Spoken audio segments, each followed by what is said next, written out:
인생은 모든 게 다 공부인 것 같아요. 사실 치료가 되게 어렵거든요. 흉터가 너무 심하게 있으면. 그래도 그런 분들한테 조금 올바른 믿음이라고 해야 될까요? 스터디를 하면서 논문 같은 거 서칭하면서 공부를 하면서 이분들을 잘 이끌고 가야겠다. 그리고 올바른 치료를 할 수 있도록 믿음을 좀 줘야겠다. 그래서 환자와 의사 간의 라뽀라고 하죠. 그런 친분이 잘 쌓여서 치료를 잘 할 수 있도록, 잘 받을 수 있도록 잘 이끌고 가야겠다. 그 힘을 좀 믿었던 거죠. 네, 안녕하세요. 저는 2018년도에는 유튜브 긍정에너지 토리파라고 하는 자기계발 채널을 이제 운영을 했었고요. 그때 당시에는 이제 공부법, 자기계발 컨텐츠 이런 것들을 이제 업로드를 많이 했었고, 그리고 2022년도 12월 달 제 본업으로 이제 피부과를 진료를 하면서 좀 여러분들과 좀 소통할 수 있는 창구를 좀 마련해야겠다라는 취지에서 동네 의사 이상욱이라고 하는 유튜브 채널을 개설해서 또 지금까지 운영을 하고 있는 의사 이상욱이라고 합니다. 반갑습니다. 제가 피부 미용을 이제 이렇게 시작을 하면서 굉장히 딜레마에 많이 부딪혔어요. 저는 나는 원래 사람을 살리는 적성이 딱 맞는데 왜 단순하게 돈을 쫓으려고 이렇게 생활을 하다 보니까는 그런 딜레마가 많았었는데, 그 2018년도쯤이었을 거예요. 저희 병원에 여드름 흉터가 되게 많이 심하신 환자분이 오셨어요. 20대 여성분이셨는데 진짜 누가 봐도 되게 심했어요. 근데 사연을 이제 듣다 보니까 그분이 상담을 하는 과정에서 되게 많이 우셨거든요. 그러니까 그게 왜 그러냐 하니까, 결혼을 앞두고 되게 좋아하는 남자친구가 한 10년 정도 사귀었던 남자친구가 있었어요. 근데 이제 부모님끼리 이렇게 상견례를 하는데 그 여성분이 여드름 흉터 때문에 파혼을 당한 거예요. 상대방 부모님한테. 너는 피부가 너무 안 좋아서 안 되겠다고. 그때 이제 본인은 굉장히 큰 트라우마가 있었고 그것 때문에 마음의 상처가 되게 깊었던 거죠. 그래서 여드름 흉터 치료 때문에 전전긍긍 많이 했었고, 사실 치료가 되게 어렵거든요. 흉터가 너무 심하게 있으면. 그래도 이제 그런 분들한테 조금 올바른 믿음이라고 해야 될까요? 그러니까 한 번에는 단번에 사실 좋아지진 않는다. 근데 꾸준하게 이렇게 관리를 하다 보면은 어느 순간 좀 많이 피부가 부드러워진 느낌이 있는데 그게 한 5번 정도다. 그래서 그 이상의 치료를 많이 하셔야 된다라고 저는 설명을 드렸는데, 그분이 되게 잘 따라오셨어요. 그래서 한 번 했을 때 크게 차도가 없었고, 2번에도 큰 차도가 없었고, 3번, 4번, 5번이 이어지면서 피부가 되게 많이 좋아지기 시작했는데, 이제 그분이 이제 나중에는 개인 이제 사업을 하시면서 선물을 엄청나게 나중에 보내주시는 거예요. 이제 물건 같은 걸 많이 파셨는데, 그래서 그분을 이제 보면서 삶에 대한 자신감이 되게 많이 생겼다. 왜냐하면 그분은 원래 되게 소극적이고 집 안에만 갇혀 있고 밖에 누군가를 만나기 싫어하는 사람인데, 나중에는 어느 정도 성장을 해서 본인의 이제 자신감, 얼굴에서 자신감이 나오다 보니까 그런 사업으로까지 이어서서 이제 나중에는 피부가 그래도 좋다는 얘기까지 들으시니까, 이제 그런 분들을 보면서 외면에 보여지는 게 정말 정말 중요하구나라는 생각을 되게 많이 했던 것 같아요. 그래서 제가 유튜브 채널에도 보면 외면으로 내면을 조금 더 이렇게 치유할 수 있는 의사가 되어야겠다라는 생각을 하는 마음에서 그렇게 걸었었어요. 저는 원래는 조금 사람을 직접 목숨을 이제 살리는 그런 의사가 되게 되고 싶었어요. 좀 사명감이 깊은 의사가 되고 싶었는데, 이제 그런 의사들의 삶을 이제 간접적으로 또 저희 동기들이나 아니면 선배님들을 보면서 굉장히 좀 생활적으로는 사실 쉽지는 않겠다. 그리고 나는 저만큼까지의 사명감 좀 없는 의사 같다라는 생각들을 사실 많이 했었어요. 왜냐하면 현실적인 제약이나 그런 벽들이 되게 높거든요. 생각보다 정말 그런 의사 선생님들은 정말 대단하신 분들이시고, 그리고 현재도 지금 엄청 이제 환자들을 살리기 위해서 노력하시는 선생님들이 되게 많으시잖아요. 근데 쉽지는 않은 과정이다라는 걸 간접적으로 이제 체험을 하면서 많이 느꼈었어요. 그리고 저는 이제 28살 정도 나이에 빨리 결혼을 하는 바람에, 그리고 아이도 좀 빨리 생겼고, 그러다 보니까 제가 내과 레지던트를 할 때 이제 좀 금전적인 부담이 좀 컸었던 것 같아요. 그러다 보니까 아무래도 좀 여러 가지 현실적인 제약이 좀 많아서, 변명이라고 하면 변명이기는 한데, 그래서 이제 피부과를 이제 선택을 해서 이제 진료를 하기 시작했고, 이제 현재는 이제 피부 미용 쪽으로 이제 많이 하고 있죠. 그래서 어쩔 수 없이 현실적인 좀 벽이 좀 컸었던 게 사실이고, 근데 나중에는 또 결국은 또 제가 옛날에부터 꿈꿨던 그런 이제 의사의 그런 모습들을 지향하고 싶어가지고 지금 이제 또 노력을 많이 하고 있고, 앞으로 한 10년 뒤에는 또 그런 의사의 삶을 또 꿈꾸고 있는 이상욱입니다. 네. 저는 이제 색소 쪽으로 치료를 많이 하고 있거든요. 색소 쪽이 좀 이제 공부할 영역도 되게 많고 앞으로 더 발전할 영역이 많다고 저는 생각을 해서 그쪽으로 공부를 하고 있는데, 그 색소라고 하는 질환 때문에 굉장히 고민을 하시고 굉장히 우울증에 시달리신 분이 계셨어요. 60대 아주머니셨는데, 근데 그분은 릴 흑비증이라는 게 있어요. 릴 흑비증. 그게 뭐냐면 우리가 옛날에 뭐 헤라 염색 같은 걸 하면서 그 염색약 성분 때문에 얼굴 전체적으로 색소 침착이 생기는 걸 얘기를 해요. 근데 그게 만약에 생기게 되면요, 약간 흑인 가깝게 우리가 얼굴부터 목까지 이렇게 색소 침착이 생겨버립니다. 근데 그분이 일단은 그거 자체가 큰 본인한테는 스트레스는 아니셨는데, 이제 나중에는 이제 지인들뿐만 아니라 가족들까지 막 얘기를 많이 하니까 그것 때문에 엄청 스트레스를 많이 받으셨더라고요.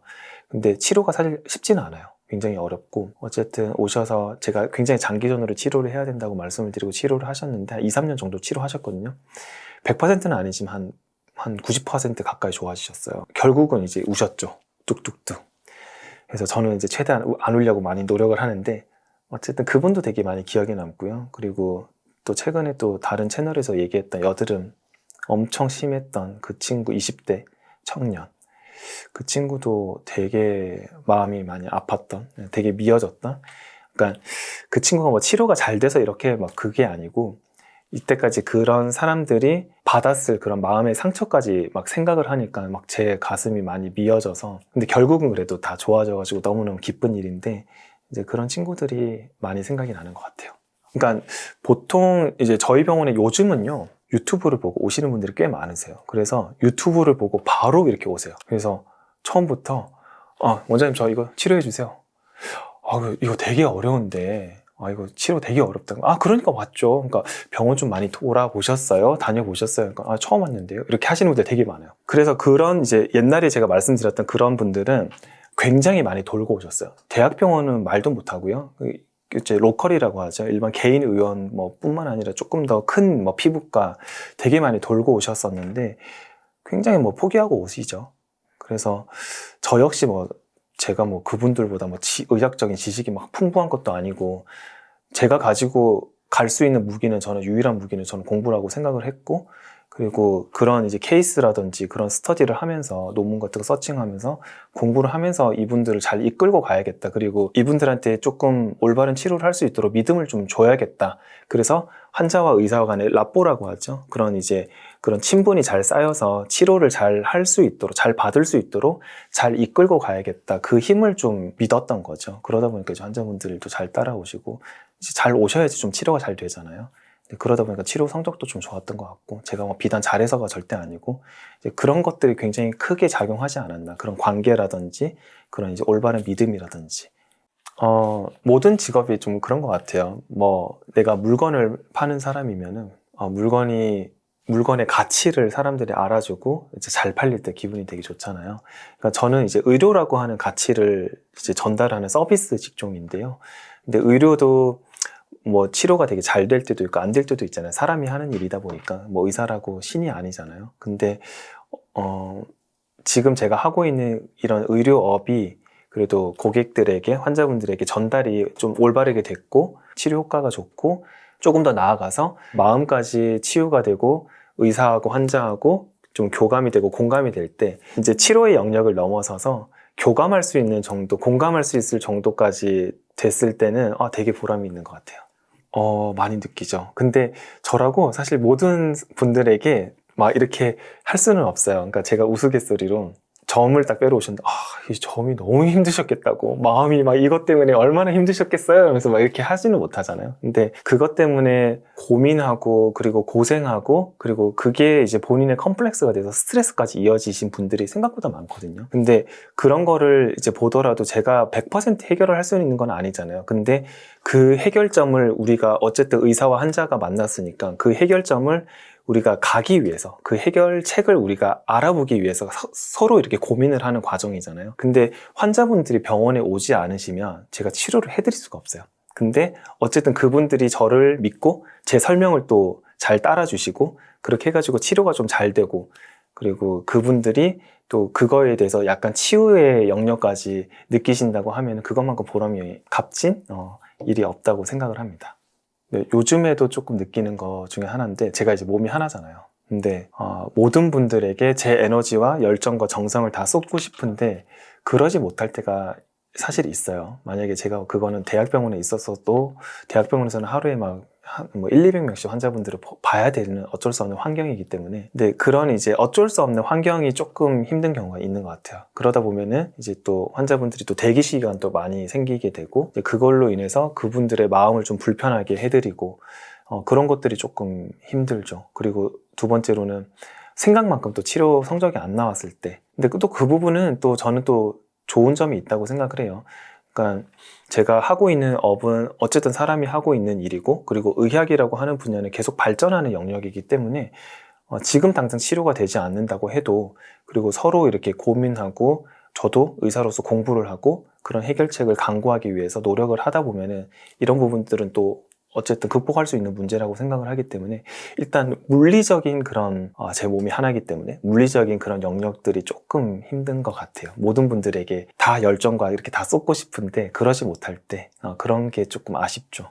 제 터닝 포인트는 어렸을 때 아버지하고 이제 무의촌에 가서 의료봉사를 했던 게 정말 기억에 남고요. 근데 그때 의사가 되어야겠다라고 생각을 했던 게 초등학교 1학년 때였어요. 그래서 그 어린 나이에 나는 정말 의사가 돼서 내가 가진 지식으로 많은 사람들에게 도움을 줄 수 있는 사람이면 좋겠다. 왜냐면 의사는 저는 되게 매력 있는 직업이라고 생각을 했던 게 사실 돈이 많지 않아도 그 의료와 그리고 내가 가지고 있는 지식으로만으로도 많은 사람들에게 도움을 줄 수 있는 직업이라고 저는 생각을 했었거든요.